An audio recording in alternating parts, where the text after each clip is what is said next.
I'm Tajay, registered mental health expert, hip hop therapy therapist. I can just put it.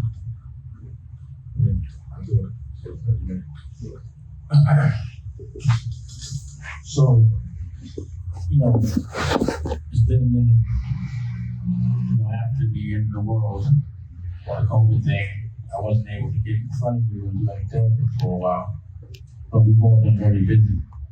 And, because we went to stuff, and she was talking about someone had the same birthday as me. You had the same birthday, right? It's crazy. And she told me what he did, and it was something that was related to therapy. And I thought it was very similar to what we were doing. And I think he was taking it to another level. So I'm gonna let him introduce himself, and I want to open this dialogue and get back into that groove and that momentum of making sure that we speak publicly, because healing is gangster. So, you want to introduce yourself? Without a doubt, thanks for having me. My name is Kendall, Jasper. One half of Dr. the Dude. My younger brother, Dr. Kendall Jasper, is my partner and clinical director of ARJ and Jasper Psychological. So ARJ Cares stands for Acceptance, Responsibility, and Judgment. And Jasper Psychological is an adjacent arm to that. We have 10 facilities across 4 different states, and crosses from inpatient therapy, outpatient, in-home, intensive in-home, substance abuse, redirection, reentry, all kinds of stuff. So you're like a one-stop shop. Yes. People like recovery. Absolutely. But with a main full family service, but main focus on our situation, our way. Right. It's definitely different from the norm of psychology. Without a doubt, all the way. That was the full intention. Yeah. Full intention. Well, as soon as I heard that, I was like, I gotta call you. Because one of the issues about therapy amongst our culture is because none of our culture gets therapy, the study of therapy doesn't come from our culture. Right. So when someone from our culture gets therapy, sometimes it's not the right therapy, most of the time. And, he was speaking that language that you be speaking, the one that I understand. And again, taking it to another level, so I thought it was important to showcase that. And of course, his brother's a doctor, that means his brother's black. Yeah. He's going through certain things that seem similar to what a lot of us have gone through. And to come out in this place, I just think it's important to showcase why therapy is important amongst people that have been through some real shit. So what made you get into this therapy game? Well, the truth of the matter is this. I was on a different path. I was actually trying to find my way back into legitimate society by making a couple of moral errors myself early on. And I started doing that. Business was great. I got into the marketing industry, went back to school, finished up. But my youngest brother, he's a clinical psychologist, and that was his path. First we were both athletes. And, athletes, we have one-dimensional mindsets. We think we're going, trajectory, go to NBA and all that stuff. We got one particular mindset, and when that don't work, other things open up. And when it seemed like it wasn't working for me, it was another big game going on. So, the late 80s really wasn't a precedent for what we was about to face. So when he went on his path, he was a doctor. He was in medical school. He was in the PhD program. And he was working in the biggest hospital in North Carolina. And every time somebody black or a person of color had an episode or somebody dangerous, what they always would do is call him and then put him on the people, he'd get him back settled, do it his way, and then they send the person back to the circumstances they got him in the first place. So he got tired of that. He was like, he came to me and he said, "Oh, bro, I think we can do this ourselves." And I'm like, we He was like, well, Gage, you need some money, but this is how it has to go for us to take control of the situation. And it's a tough path to get there because you have to be so financially independent and capable. Because even to start your own thing, you gotta have 6 months of payroll, liquid. Yeah. You know what I'm saying? And then you have to own the facilities. You gotta set it up. So a lot of us don't have that. 6 months ahead of time is a lot. That's a lot. That's some boss. What year was this again? It's all sorted. This was 14 years ago, so 15 years ago now. It's like 2006. Okay. So a lot of this we were talking about was like curriculum and what makes your curriculum different than most. So, I was like curriculum, what's the difference between curriculum and, just getting the therapy or the rehabilitation? Well, they go hand in hand, actually, because with my clients, I do a lot of psychoeducation. Not only do I tell them necessarily what's going on or help them discover what's going on within themselves, I also educate them about the environment, right? You know what I mean? Because like you said, when you leave out the environment, that's a critical part of therapy. It's like when you have people that like come out of being locked up and you send them to the same environment that got them locked up in the first place with no resources, right? The chances of relapse are going to be very high. Absolutely. So we have to educate our clients and the people we're trying to help about how can they fit into their environment differently. You know what I mean? How can they react differently to it? Because some people can't afford to escape certain things, as we all know. 100%. But you can become aware and change how you act to that environment. You know what I'm saying? So they go hand in hand. So there is really no separation between the education and the therapy besides the actual execution of the therapy itself. And the implementation to it. So the curriculum is the plan you're laying out for that particular person or group of people. Right now, you got to look at all things and consider. You got to look at region. It's not just, like you said, you're from Harlem. And Harlem is a different culture than Brooklyn. LA is a different culture than San Francisco. Absolutely. You know what I'm saying? And Oakland. So you got to take in consideration the little cultural nuances that happen in each area. And the other part of it is, you cannot diagnose somebody if you don't look at their environment. So many of us, again, misdiagnosed. How you gonna go to somebody else? I'll give you a perfect example, right? A little 7-year-old kid came into our program. He's already on medicine, right? They send him to us. He's bugging out. He's addicted. And we like, yo, who diagnosed this kid? Like, y'all haven't been to his house? So why'd y'all put him on medication? He's like, well, he couldn't stay still. He was just sober. I'm like, well, we went to his house. There's 7 of them living in a 2-bedroom apartment. His bed is the couch. He trying to do his homework on the bed. People want to watch TV. Gotta move over here. Go in the kitchen. Grandma in the kitchen cooking. You go over here. His sister over here. It's amazing that he can even cope. Yeah. And he's 7 years old. You want him to just stay still? Your boy. And that medicine not gonna do nothing about that. Right? There is no medicine that can make you smarter or pay attention. Right. That's a false. It can make you appear that you are paying attention because it calms you down because you're somewhat sedated. Someone's like, oh, he's paying attention. That's not what it's doing. It gives the appearance, but it's not making them smarter. It's not making them more focused. It's probably just sedating them a little bit. So it makes that teacher who doesn't know how to deal with him or her more comfortable because now they can control it. Right, absolutely. Yeah, I agree. There's a lot of misdiagnosis, and especially with kids, which is the worst time to get those diagnoses because it affects them for the rest of their life. Yeah. It affects their placement in school. It affects how they internalize themselves. For instance, if you have somebody who they'll quote unquote say is misbehaving, right? Now they'll just ship them to a run-of-the-mill psychologist or psychiatrist, right? Instead of considering the environment, like you're saying, they'll give them a behavioral disorder. Right. You know what I mean? Oppositional defiant. Right. Or whatever the behavior disorder might be.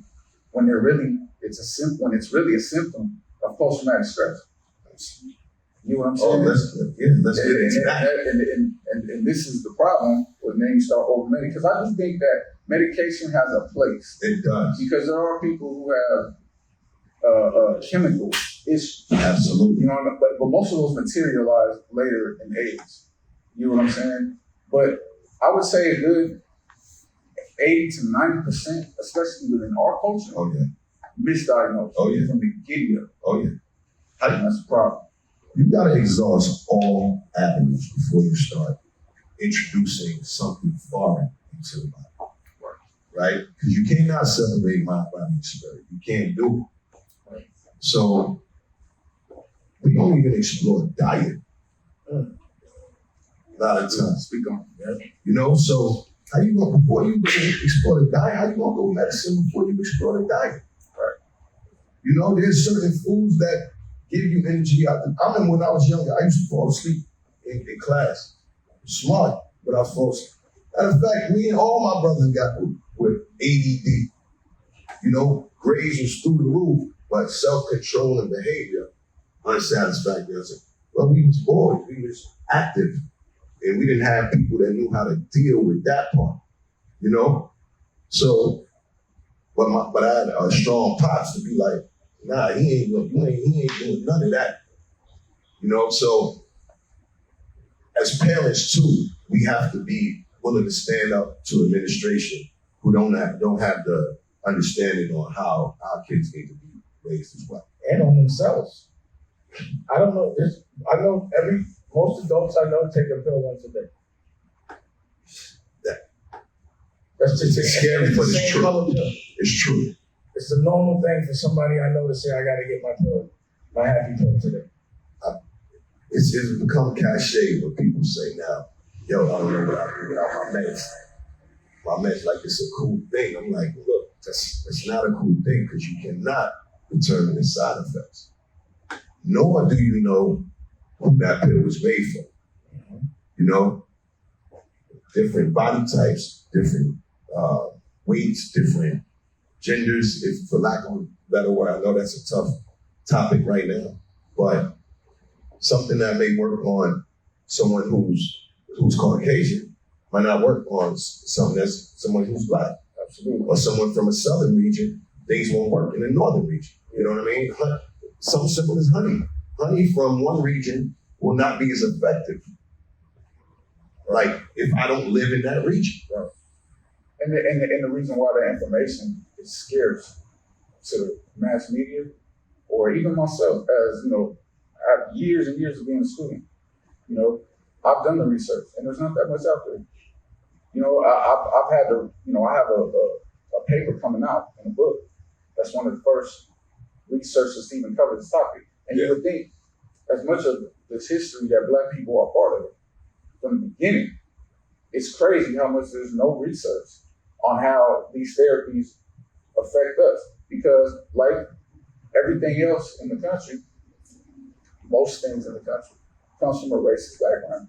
So, you know, a lot of the psychology was geared towards the Caucasian white male. Well, they said that as the norm. Yeah, so that's what they studied, and that's what and everything, even to this day, the interventions that they will use, and Black, Spanish, whatever, they use the same intervention.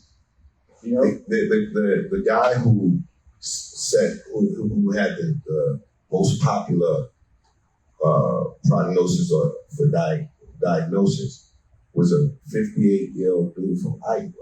Right. He never rolled a supplement. Right. So how's he gonna talk to a kid from the inner city who's dealing with oppression, you know, and violence? It's like you almost have to have been oppressed to help someone that's been oppressed to relate.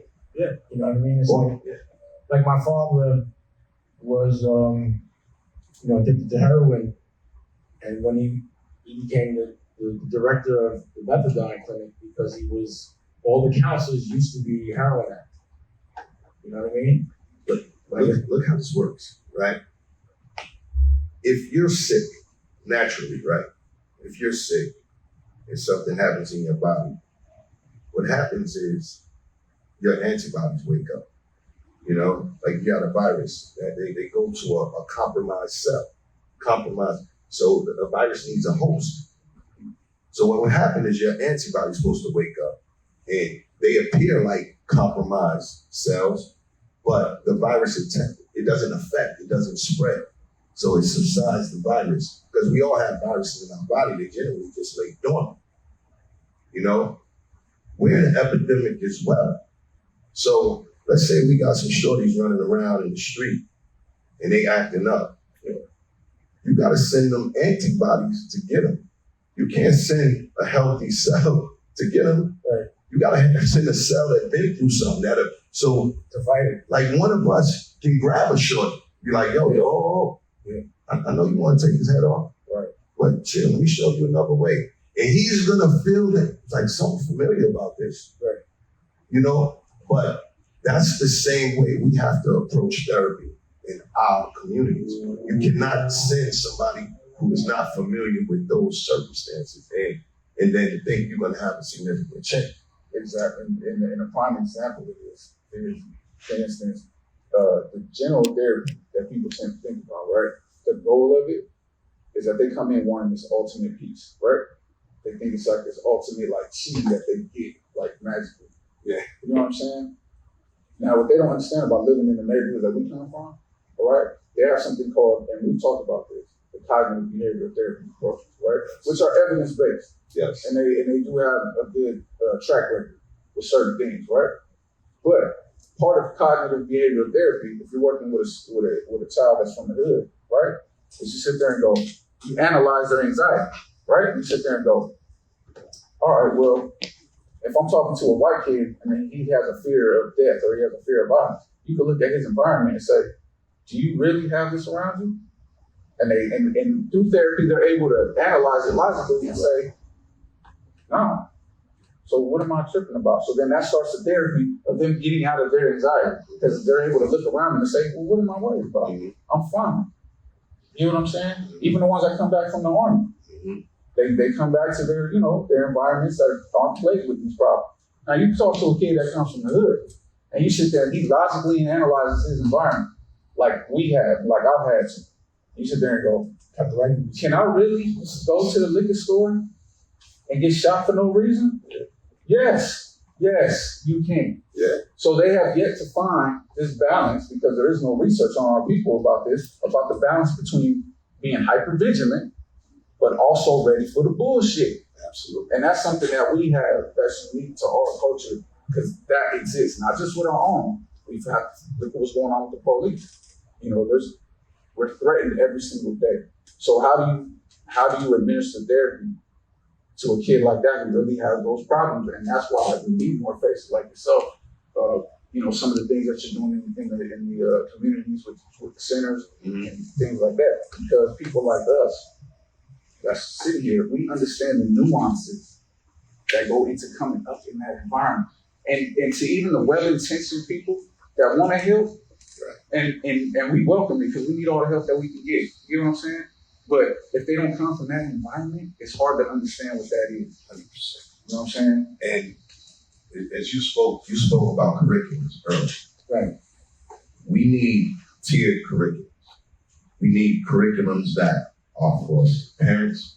We need curriculums for relatives, full family services, Right.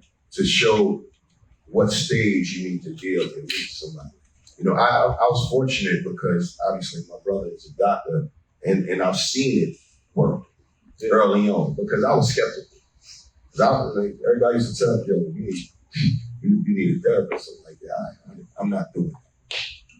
But I watched my brother transform people.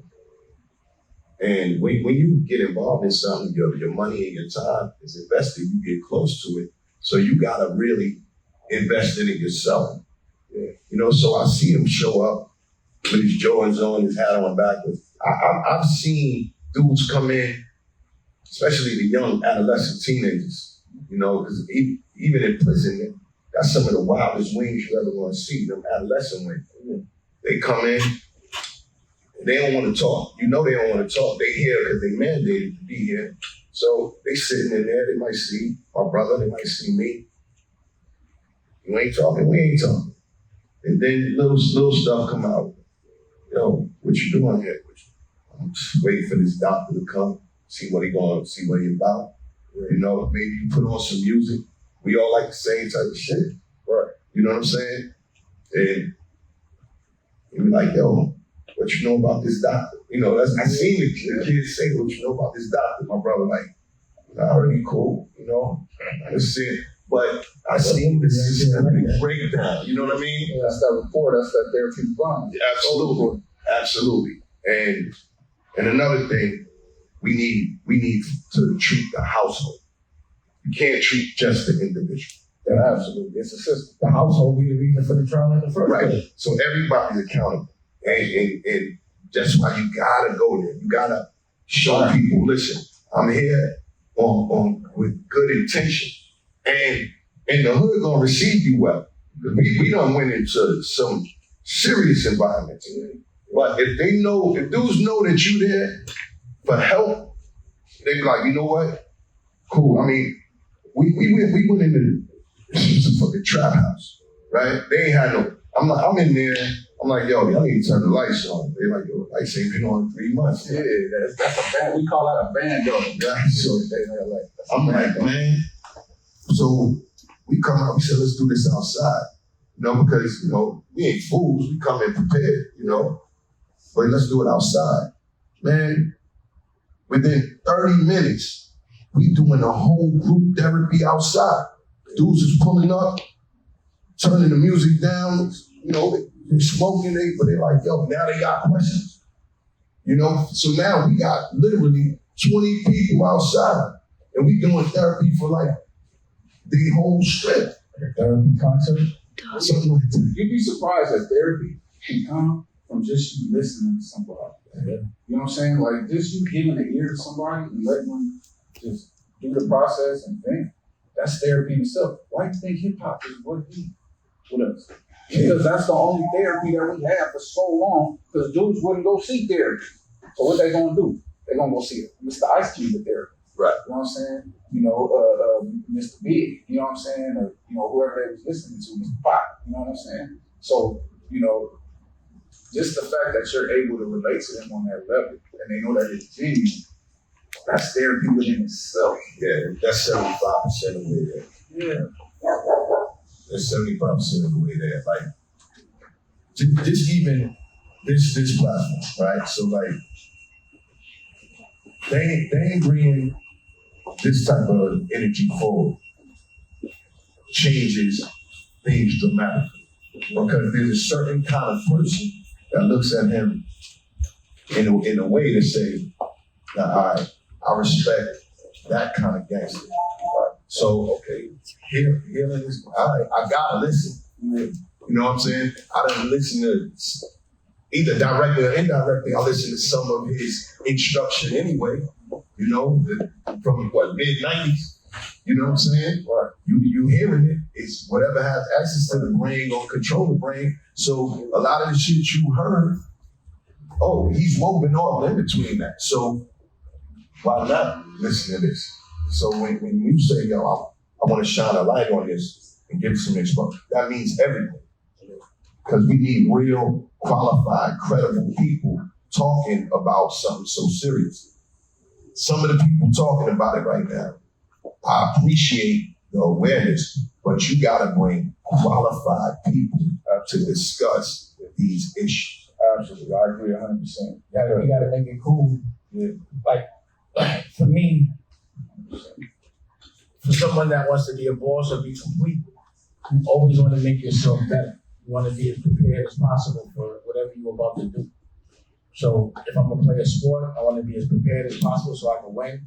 A business, to be in the street, you're going through it.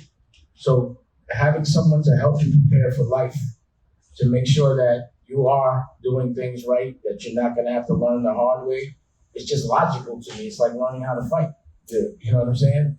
So if you're in a better place than everyone else around you, you also begin to recognize other people's insecurities. So you understand why they're doing what they're doing and you know not to react a certain way. You know what I mean? So like, my biggest problem when I was in corporate America was they were triggering me.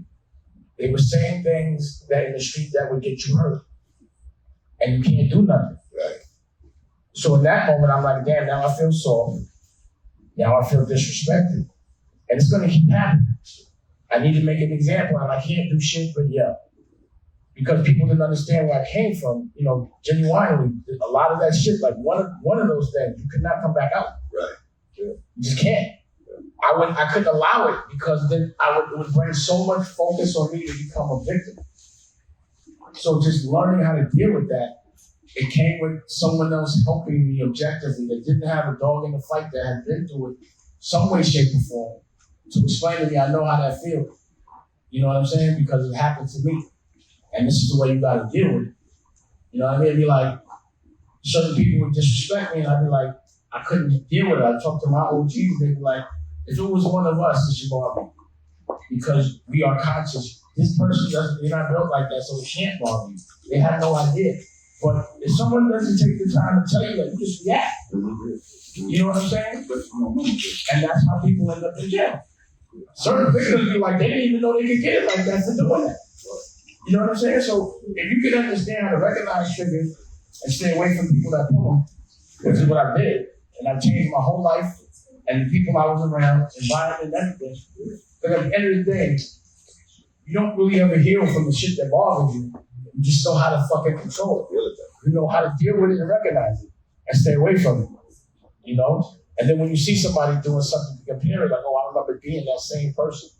So I want it to be cool, to make it where you're never out of pocket. That you always are one step ahead of everybody because you're so prepared. It's hard to recognize someone's faults if you can't recognize your own.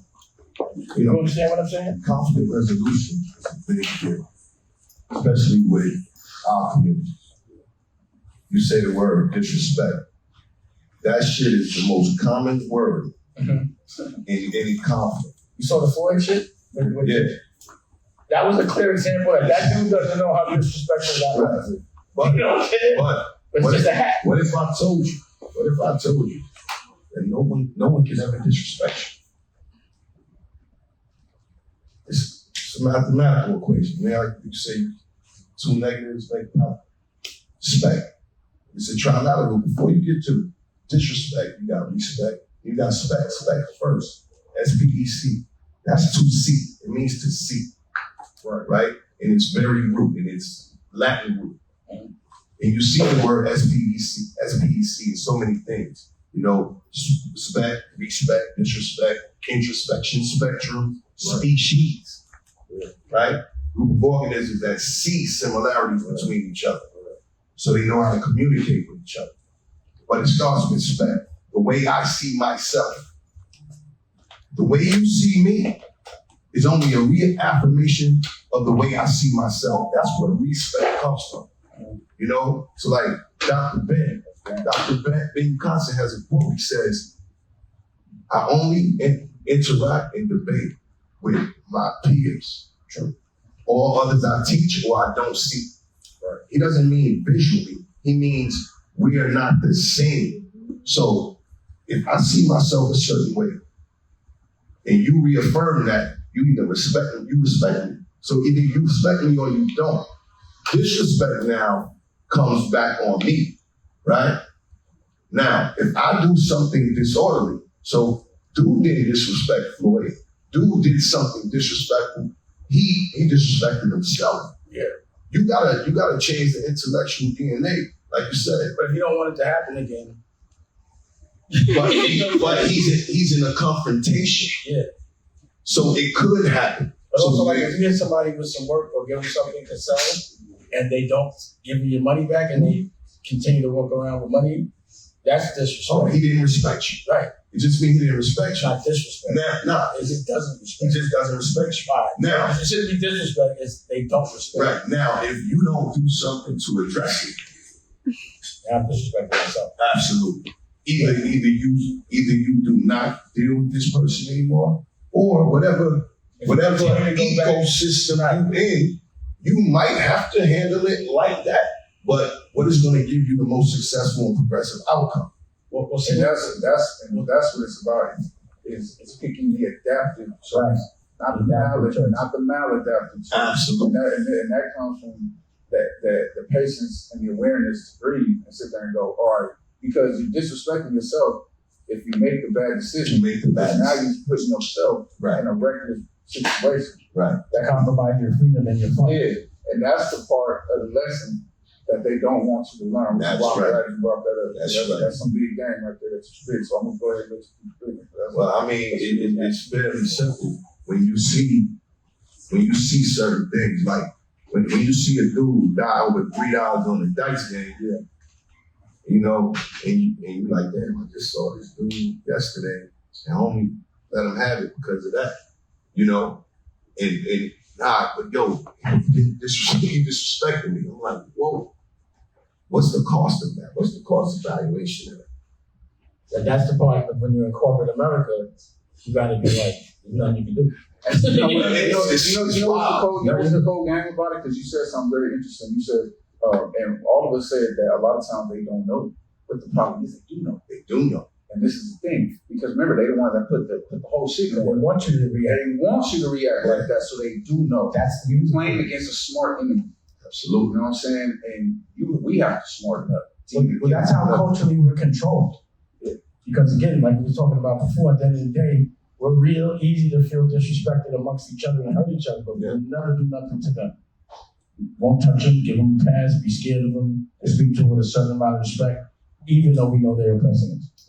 But that's because we have to have a self-awareness of who we are, you know what I mean? And be comfortable with that.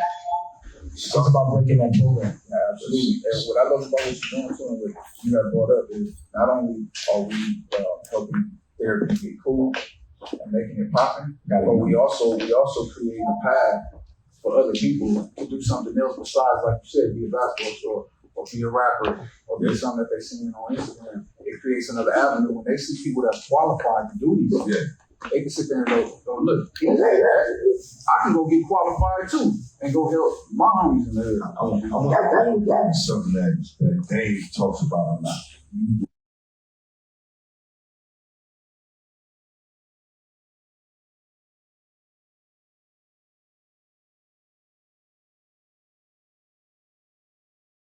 Will turn them into other bosses, right? That comes with a certain kind of tenacity and intellectual DNA as well, certain kind of focus, and it might be non-traditional. So we gotta, as far as controlling, the environment, the rooms in corporate America, I face it all the time. We have to fight in real time between our actual self and our adapted self. All the time. Because the cultural lines are not clear in those rooms. So somebody could say, there's plenty of times where I've been the only black dude in the room and somebody says something culturally offensive. And in my mind, I'm like, I want to jump across the table and snap the shit out this person. But that's my actual self. My adapted self is like, all right, how do I address this situation and not ask myself out of the whole situation, right? I didn't fuck it all up. Yeah, but then the thing is, sometimes it takes that. Sometimes it takes that for you to maintain your own sanity. Now, these times people have to internalize that. And I'm like, how many times do I subject myself to this? Right. Now that's the insanity, right? So what do? You create your own situations. Exactly. And that's exactly why I left that business. I see. I was like, yo, it's never gonna stop. I deserve what I get if I know what I'm walking into. How am I get mad and get disrespected if I'm walking into signing on to being disrespected? Right. It is clear. It's clear. Like, people have their opinions. He'll start pulling out anything I read. I'm like, I don't see anything I read. I see standing in position and something. Well, that's what they're gonna say against a passionate black man. Absolutely. That's one of the biggest weapons they use against. If I sit here and stand up and raise my voice, they're gonna take it as a threat of violence when I'm just passionate. Right. What's boundaries? And it's very healthy to set boundaries. Boundaries are very healthy. You know what I mean? You set your boundary and you're like, look, I ain't fucking with that. This is my boundary. That's that. Don't cross my boundary. 100%. Like, dude, You ever see conversation?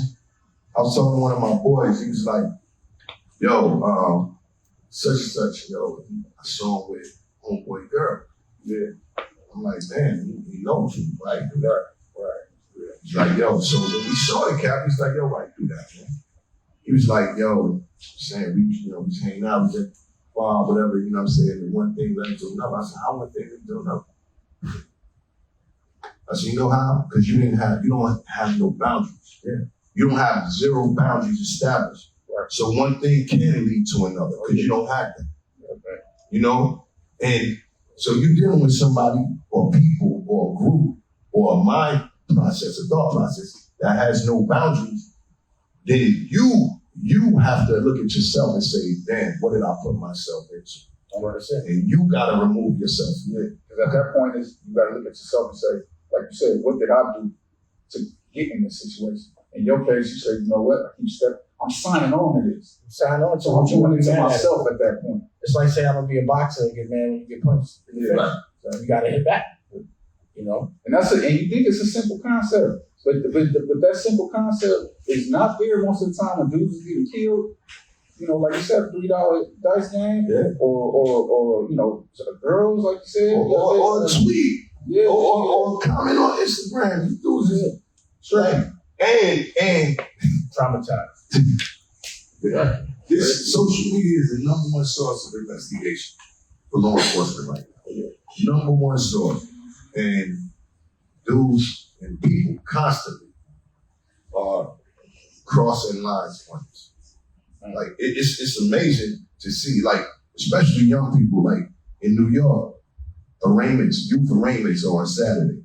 You drive past 100 Center Street or Central Bookings down in Brooklyn on a Saturday morning, the line look like Disney World. That's how long the line is. Young people that look like us. Yeah, Central Booking, bro.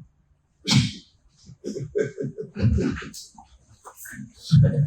think everybody do. 100 Center Street is the I worst ain't even bring them up. That's gonna be a therapy session. Yo, we all do. But like, as I'm saying, Everybody hates it. the bad decisions start with your processing of thought and how you interpret the situations around you. You know? Dude, if you 3 blocks away from me and you throw a rock at me and that shit land a half a block in front of you, there's no need for me to come in range to address that. Right? You already know dudes just throwing rocks over there. Yeah. Why you walking in range?